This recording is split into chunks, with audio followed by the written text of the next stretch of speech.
Liang Shenkül'de adam öldürüsü küzünü mit qıp qoymaydigan şundaq bir vahşi bir məxluq var. Yeni nurg'ullar talab qilgan qarquyun Likuy. Endi bu yerki Likuy Liang Shenkül'deki baturlar içinde hammamizga bir qadar tunuşluq, hikoyasi ko'p, ham nurg'ullar yoqtiradigan bir palvon. Endi bu Likuyni Liang Shenkül'deki eng vahşi qaroqchilarning birisi deyishki bo'ldi. Undaqda uni nimish bundaq vahşi deymaydi, uning qo'rqinchli zodi nada deganda birinchi sabab Likuyning odam o'ldirishga hech qanday sabab ketmaydi.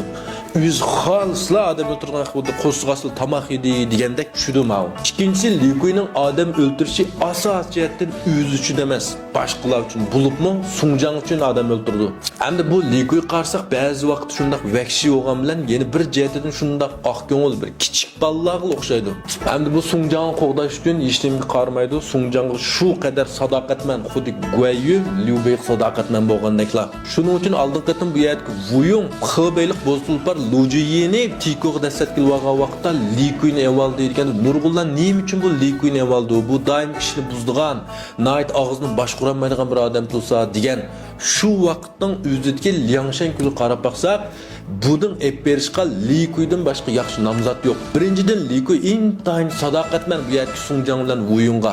İkinciden bunun alam martı jihatdan bularni qo'g'dashga jinini tikib turib o'z o'lib ketsin mayli ki seni chuqur qutqizib oldi.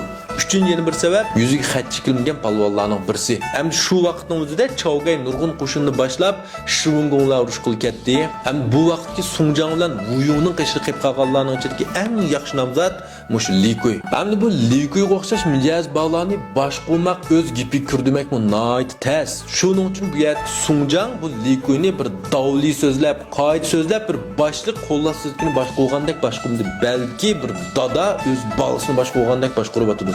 Xalsa ba'zi vaqtda nurg'un kishilarning oldidan buni yuz tushami demay silkib tillaydi, jazolaydi, lekin o'limga hukm qilmaydi azaldan. Hem şu gün keçti yalğız qolgan vaqtda Likuyni avya manda bo'lib qoldi. Jumo deb o'z balasiga mehribonlik ko'rsatgandek, mehribonlik bilan bundan kechirim so'rayotdi.